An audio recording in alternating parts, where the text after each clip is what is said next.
के सोच्दै हुनुहुन्छ तपाईँ? जेजुबाट बहिनीले ताजा सब्जीहरू पठाउँछु भन्नुभएको थियो, अहिलेसम्म आएन, किन होला त्यही सोचिरहेको छु। तपाईँको सामान पनि बाहिर आइसकेको छ त अनि। ए हो र? हो त। ए हे हो त, मैले पो मेसेज चेक नगरेको रहेछ। आहा, सामान त आइसकेको पो रहेछ। ओहो, सागसब्जी त टन्नै छ कि क्या हो त? भारी छ यार, एकदमै भारी छ। ल हेरौँ न त के पठाउनु ल अब अनबक्सिङ गर्छु है त। मलाई चाहिँ जेजुबाट बहिनीले एकदम ताजा साग सब्जीहरू पठाउनु भएको छ, त्यसको लागि धेरै धेरै धन्यवाद। र यदि यहाँहरू पनि एकदमै ताजा सब्जीहरू चाहिँ खान चाहनुहुन्छ भनेदेखि हामीलाई सम्झनुहोला, स्क्रिनमा नम्बरहरू पनि राखेको छु। तपाईँले अर्डर गरेको भोलिपल्ट नै तपाईँको रुममै आइपुगिनेछ र म के छ यहाँहरूलाई देखाउन जाँदैछु।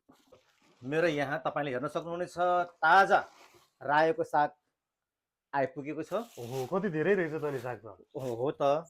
र साथै साथ तपाईँको यो साग चाहिँ मलाई मिनारी जस्तो लाग्यो होइन।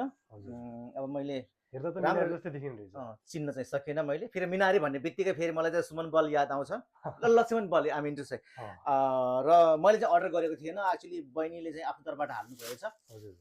र है साथै साथ यहाँ रहेछ प्याजको पात, तपाईँले हेर्न सक्नुहुनेछ। And at the same time it's my favourite ढ्यान्टेड and it could be yes fresh broccoli होइन। एकदम तपाईँलाई थाहा नै होला, आज मार्टमा गयो भने यत्रो चाहिँ सुनको भाउ छ एन्ड यो तपाईँलाई माटोको भाउमा पाउँछ। अनि यहाँ त सुन्तलाहरू के हो यो सुन्तला त हो नि, जेजुको एकदमै फ्रेस सुन्तला जस्तो लाग्छ। यस अफकोर्स, जेजुमा त एकदम फेमस भनेको सुन्तला त छँदैछ। ल अब फाइनली म यही भन्न चाहन्छु, मेरो भाइलाई आज्ञाकारी भाइलाई एकचोटि जुम गरेर पनि देखाउन भन्न चाहन्छु।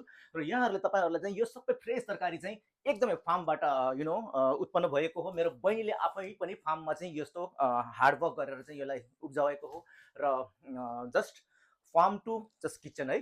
र उहाँको यो मेहनत गर्नुभएको मेहनतलाई, हार्डवर्कलाई सम्मान स्वरूप एउटा अर्डर त तपाईँले गर्नै पर्छ जस्तो लाग्छ। स्क्रिनमा नम्बर छ, प्लिज आजै फोन घुमाउनुहोस् र तपाईँले डिल गर्नुहोस्। भोलिपल्ट तपाईँको घरमा चाहिँ तरकारी आइपुग्यो भने मलाई आएर पिट्नु, के अरे मलाई भन्न सक्नुहुनेछ भन्न चाहन्छु। हस्, धन्यवाद।